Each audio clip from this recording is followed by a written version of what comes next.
Hello, my name is Shiva. I'll try and make this as painless as possible. I mean, there are two videos, so I can't, it's not in my hand, but I'll try as much, right? So I've been in design business for 3 decades, which essentially means that I can make some hypothesis. So the whole idea is about that. The whole idea is about 5 hypotheses, the future. This is the printer's edition because I'm talking to a whole bunch of printers here, so I thought I'll make a printer's edition. I've been doing this for largely digital edition, but this is a printer's edition specifically because I think that printers, I mean, I worked in print before. When I actually started, I was just telling someone that I actually went to design school in '86. Till 2 years later, I didn't see a computer. So I learned my typography in hot metal. We were just talking about it. Sarang and I were talking about it. I actually, most of the stuff that we did was actually cut and pasted the hot metal stuff and did the Photoshop, the old phototype setting way, not the Photoshop way, right? So given that, I think I can make a few, proposals for you guys if at all you want to take it, right? Okay, I got to stand on this side. Sorry about that.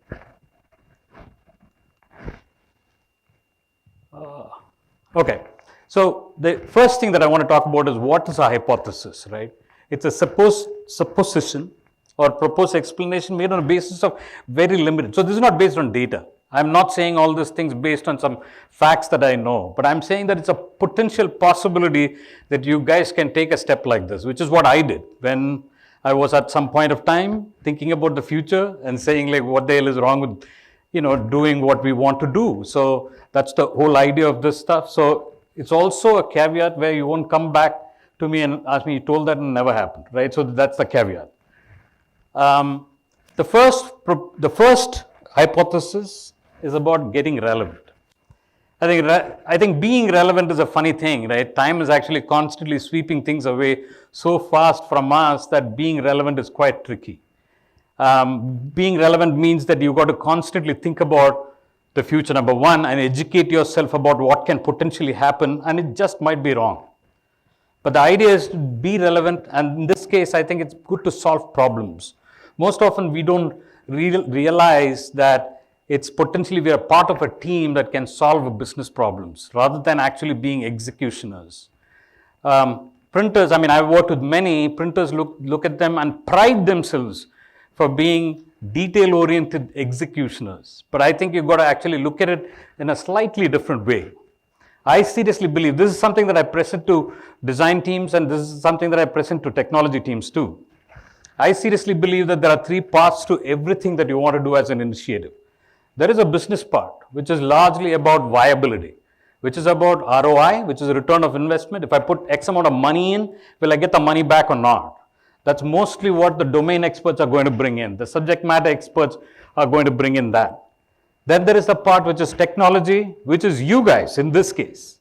You guys define the method in which something can be implemented. You are bothered constantly about performance, 2 things, performance and feasibility. Somebody will dream up of a fantasy. Typically, it's the guy who's sitting on the other side. Dream up of something so bizarre and you might have to produce it. And you're the one who is saying that its performance-wise won't work, or it's not feasible to do something like that. Or if you're probably engaged enough, you will do a bunch of experiments and decide what of it can be done. But this team, including the design largely is about 2 things, brand and usability, ability to kind of understand how people use your products and what the brand has got to be. These 3 teams together is what makes any initiative that you do. It could be a fantastic big new building that we are sitting in, or it could be a calendar that you want to do for the new year. These 3 teams have got to kind of come together, right? And I think you guys are going to see yourself as a part of this team.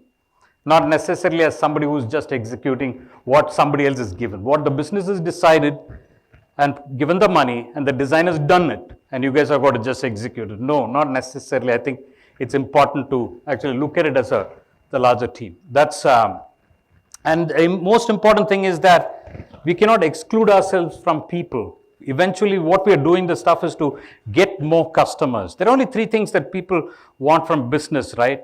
Reduce effort, reduce time and reduce the money that is spent. That's most often that's what you want. Or if you look at the other way, save people effort, save money, and save time. If you're doing that, you're in good business. So any product that you do is aiming to do that. And that's people-centric. That's extremely people-centric because it's about emotions and behaviors in a specific context, and it's important for you to think about your products that way. Like, for example, this morning I was sitting in the panel, I was looking at the panel, and panel was talking about this idea of, plastic not replacing paper, or paper not replacing plastic in that sense. There are situations and contexts where it demands, like, do we know where people eat the kind of stuff, like railways, or aircraft carriers, or packed stuff like Swiggy. So context change, and I think it'll be great if you guys think about the stuff like how other technology companies think about. Where do user experience come in for the products that you make? Which is a much better way to think about it because you'll improve it better. I'm not really sure whether you guys do that. That's exactly what I meant by get out of your comfort zone and try to be relevant and solve problems, because your problems are constantly in context for human beings as a team between business technology and design. The next one is think wide, think deep. There used to be a gentleman who was a teacher, unfortunately passed away. He used to talk about this concept of a I-shaped person and a T-shaped person. I don't know whether you would have heard the concept or not. The concept of an I-shaped person is somebody who is specializing in one area really deep, but can't see left or right. Right? Businesses are quite like that. Printing business is quite like that. I think you've got to look at it as a T-shape, because that's when you define a context that's wider and you can specialize in one.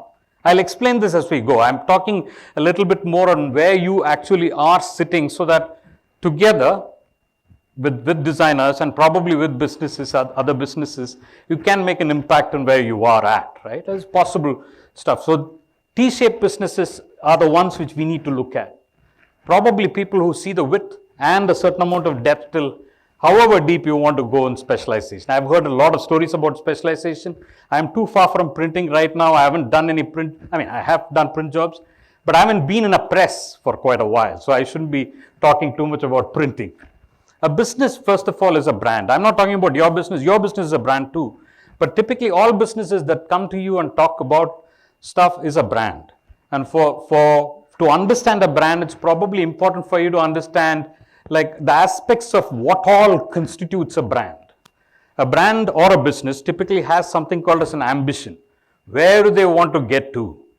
Right? Where do they want to go?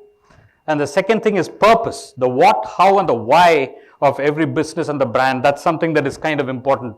The brand has got values, a method in which a decision-making set of rules by which it takes decisions of sort.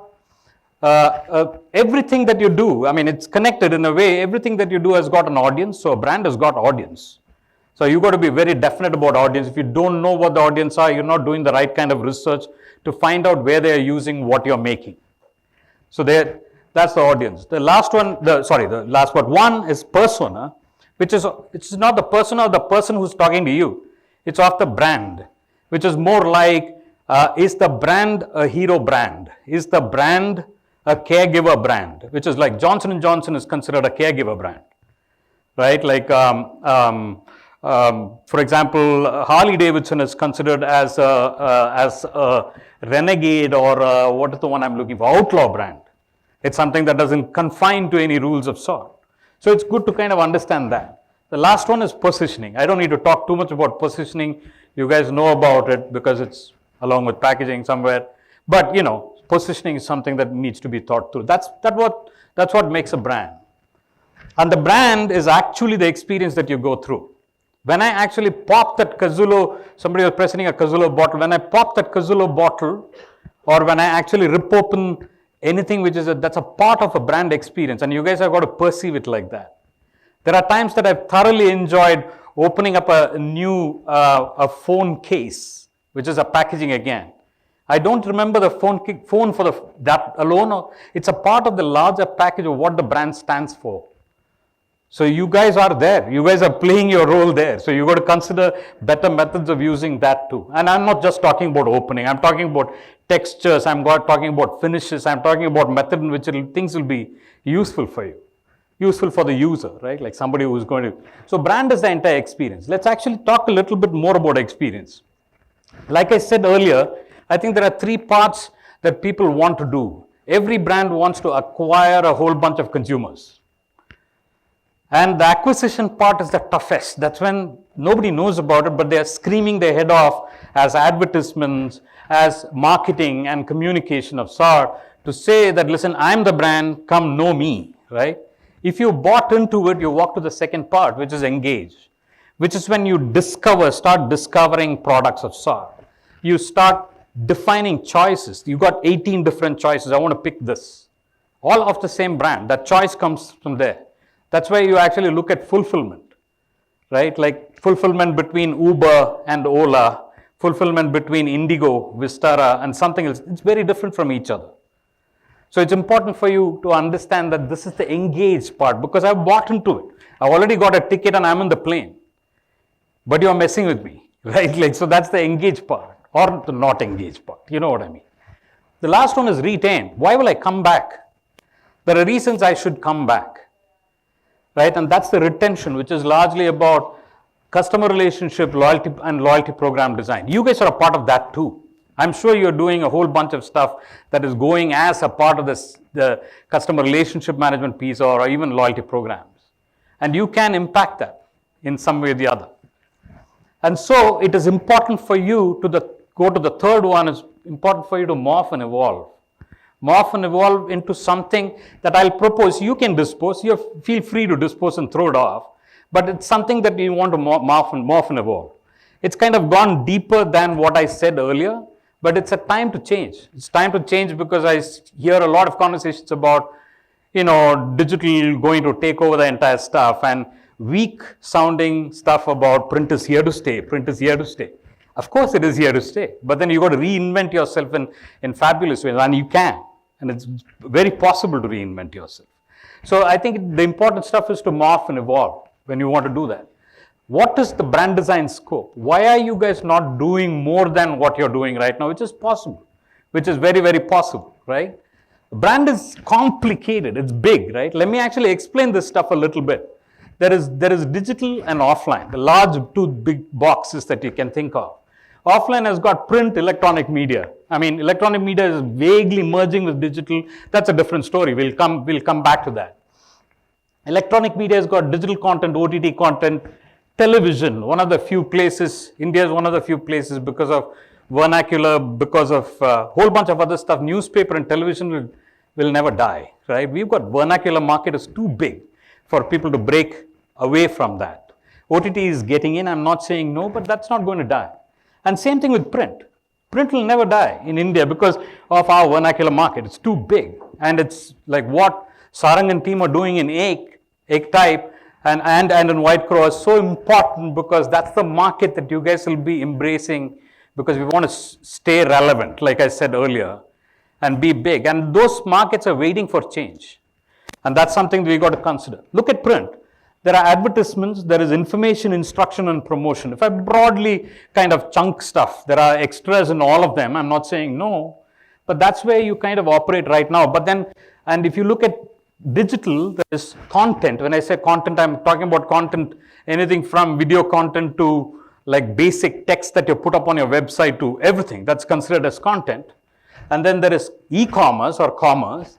There is mobile, social, and advertisement. That's largely, when I say adverts here, I'm talking about digital advertisement here. Right? So that's the lot that actually covers digital. But you are sitting in print, and actually what you should be doing is potentially kind of go big and actually capture this entire lot. It's possible. I'm not saying it is difficult, but what I actually wrote as the hypothesis for this is step up the value chain, but probably I'm not the right guy to say that. But it's important to do that. I think it's a possibility. There are two advantages that you already have.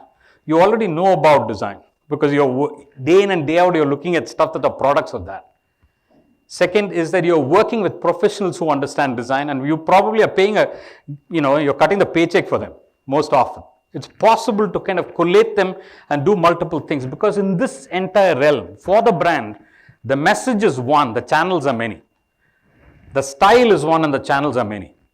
And it's absolutely possible for you. And digital is not. Digital is made out to be some unbreakable wall barrier that you got to walk through. I did it years back, and it's nothing. It's absolute. Actually, it's way easier to do it in digital than in print, because once you produce, I mean, of course, you guys are. I read articles about erasable print and all now, but once you produce, it's tough to repair it. Digital, you can repair it at any point of time. I can delete and put another one, and nobody will know I did that. And so the meticulous level of detail orientation that you need in print helps hell of a lot. And that's what took me fantastic into digital, because I was doing design for print. And you guys should consider actually starting design teams that can potentially go up the value chain. I'll tell you why. One, it's because boutiques are dying. Boutiques' cash flows are so bad today, they are either getting completely absorbed by other people, the larger companies, or they are actually just shutting shop or merging a few of them together and seeing what can happen. The second thing is large enterprises are building teams of their own.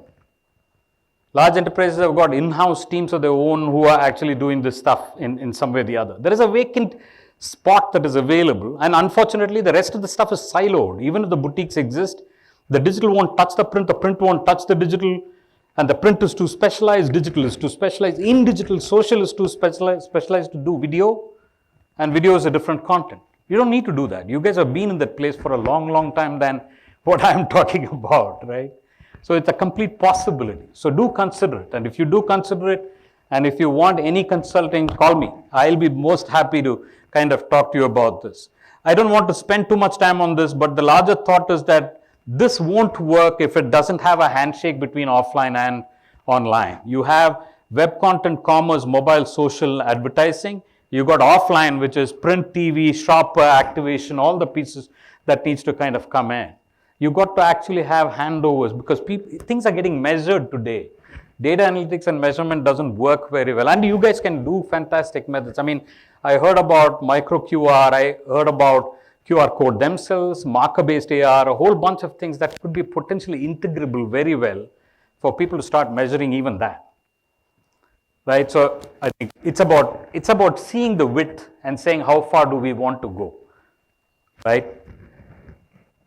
Fourth one. For a little bit of time, for the fourth piece, we won't look at the clients. We'll look at ourselves. And I think it is important for you guys as a brand to be online, to be on the internet. So there are a few things that actually makes it into, people don't understand print as they used to understand before. Printing is still a fantastic, magical world, which is fabulous, right? Like, I know that there are small boutique letterpress companies out of Calcutta and out of Singapore that are actually doing fabulous content in terms of how the processes work. And they're actually charging a premium to do some small runs, extremely short pieces of cards and stuff, which is potentially possible. So content actually leads to conversation and leads to community and leads to conversion over time. And that's something that you should, worst case scenario, if the conversion doesn't happen, you got lots of content with you, which is a good thing to have. So printers should make their own content. Like, you should probably teach people about what is the difference between the old lithograph, old offset, and the digital offset that is coming in new. What's the difference between water-soluble inks, non-water-soluble inks, and finishes of different types? It's a great thing for people to know. And it could be short bites, not necessarily a documentary on printing, but short bites that could actually put this stuff out. I mean, nobody knows, and it's a good thing to know. Because designers and design bunch, Sarang and I were talking about the same thing. They are not trained in the way they were trained before. They are trained to choose, put it together, and look at the impact. That's about it. They are not designed to, put something together for production, and that responsibility is gone. Accountability is low. So which essentially means that you have a bunch of designers sitting in your organizations who are probably way more responsible and accountable than what we have outside. So it's a good thing to kind of think about that. The other stuff that I want to walk you through on what all you can do in web content, right? You can do long form, short form, visual, audio, video, and of course advertising. Again, I'm not spending too much time because I don't want to, this is not a preaching, right? But it's important for you guys to get into this stuff. It's important for you guys to get into like posting content online and engage with everybody, because you saw that stuff earlier. It's a big universe and people will know you better if you do this. There could be a whole bunch of stuff. There could be listicles. 5 ways in which you can actually make a packaging waterproof.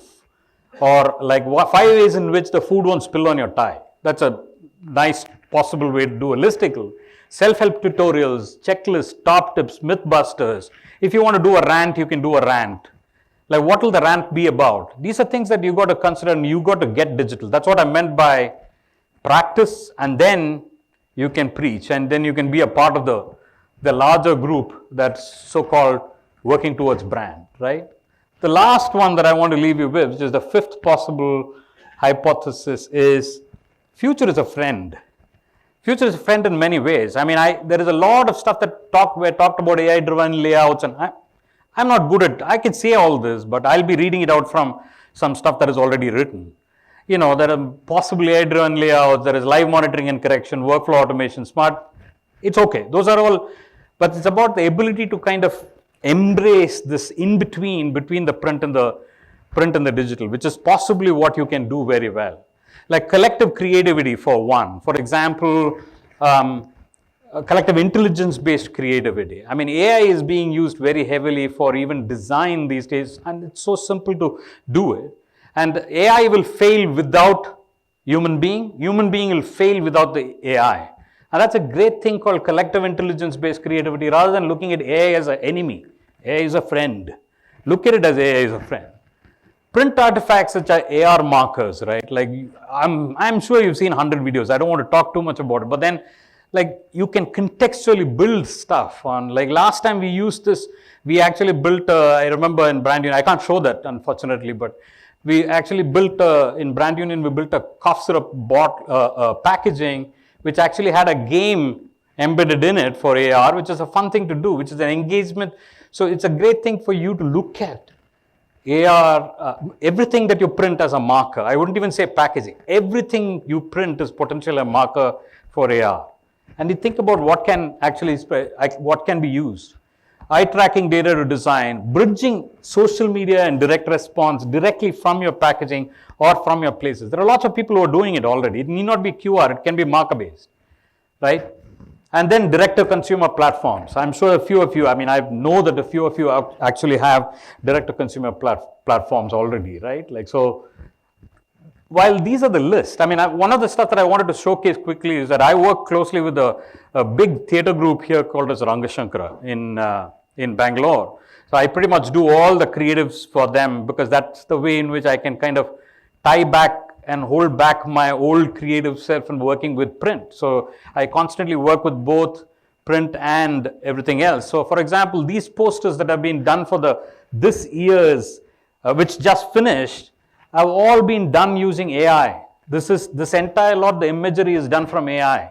I actually ran a workshop with people who do plays, sat with them, came up with a bunch of keywords that are interesting, put the keywords and edited it as you go, and that's where the images came from. Right, and there are more. I mean, there is more posters that we did, and I think Sarang will probably see some of the fonts that he knows in egg type and otherwise, and so yeah. So these are the posters that were done using those, right? And it's an AI thing. This would have failed if I was trying to illustrate these things, right? It would have failed if the theater company went and took these pictures and printed it as a thing. The idea is to kind of marry this well. The same things were used in Instagram posts too. These are Instagram posts that I'm just using this as example. I don't want to actually walk you guys through my portfolio. Like after 30 years in an industry, that's the last thing that you want to do, right? Like, so the last thing that I want to leave you with is future is immersive, deep, interactive, experiential, and personalized. It's a tough place for not only you, for a lot of people. Digital is worried about the future, and what are you guys worried about? Right, and so you will be the interface after a certain point of time. So I just want to play one small video of SART, which is actually, if everything works and fine, if it blows up on my face, don't, yeah. Will it work? It's working, it's in. Put the volume low and you can increase it as we go. Yeah, so there's a gentleman called Keiichi Matsuda. He actually kind of does these conceptual videos about what the future would look like, right? Which this hyper reality is a video that I liked a lot because it frightened the hell out of me. So I leave my audience generally showing this video because it's frightening about the future. So that's what that is.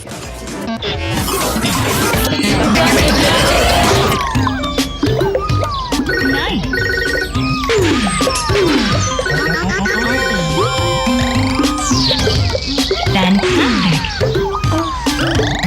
Great. Nice. Great. Más tarde, apúrate si quieres una buena calificación. Voy lo más rápido que puedo. ¿Has pensado en correr? Es saludable y eficiente. Seguro que no hay más trabajos disponibles. Estudié para ser profesora y estoy haciendo mercados. Y además puedes quedarte con los puntos de fidelización. Eres una monkey afortunada. Tienes que confiar en la aplicación. ¿Te sientes inspirada? Gracias. Chao.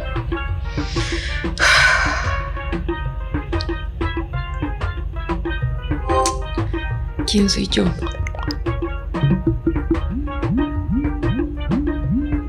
No, eso no es lo que quiero decir. ¿Para dónde voy? No. Puedo volver a empezar.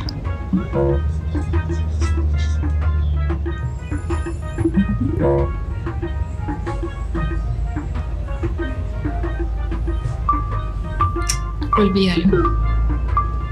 By the way, these things don't exist. I mean, it's a conceptual idea that he's talking. Estoy libre de mi tristeza. Concentrate on one facet. Habla español, niña, que vaya. Adiós.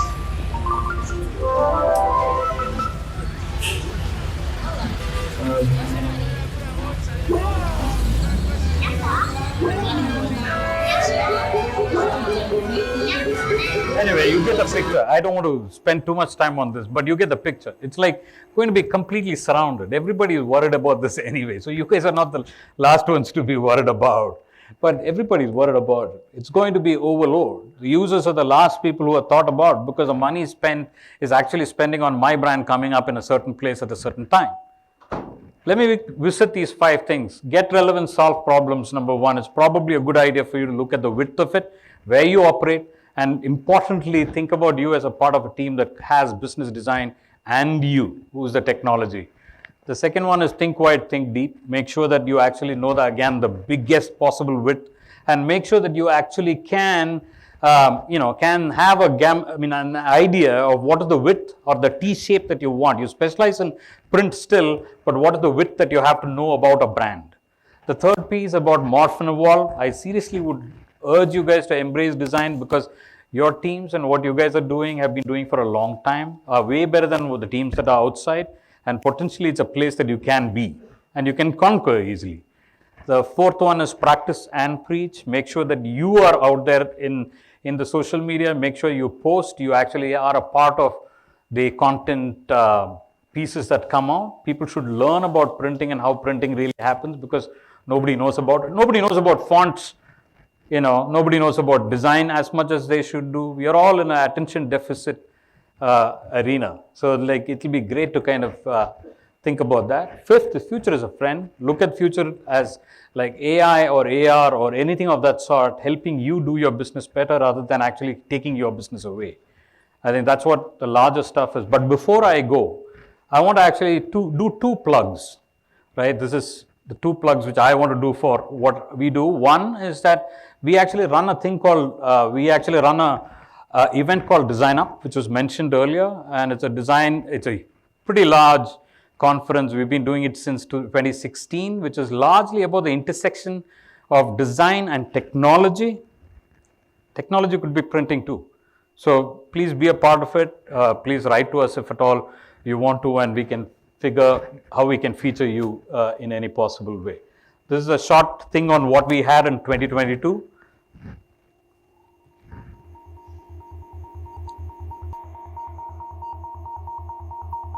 2 minutes, won't take much time. Design Up is like one of the biggest aggregation of designers, not just in India but Southeast Asia. So yeah, we thought it's a great opportunity to be here.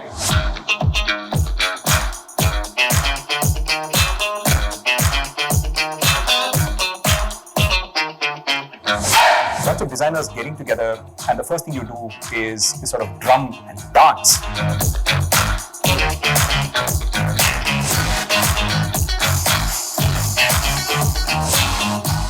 I think it's the ability to make friends because people look more familiar and it's not like another networking session where it's more business-like, and this feels more like a family. And the range of topics from technology to anthropology to really farmers and so on, I think that's what really makes this a uniquely sort of eclectic experience, if you will. It's structured really beautifully where you have a more linear interaction with the audience in the beginning, so they sense what you're about. And then you have the whole opportunity through the day to be able to kind of interact, talk, chat, explore ideas further.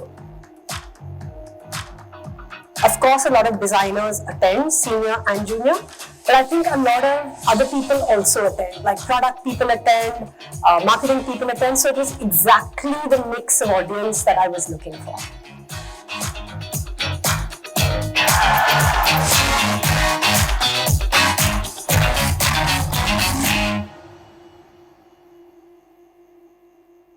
That's it. That's the stuff. If you want to be a part of it, please do hit me up, or we can figure out. These are 2 apps that I'm working on right now. If you have kids who are actually want to know what they want to do in life further, ask them to check out miramira.us. And thank you. That's all I have. Thank you. Thanks, Tan.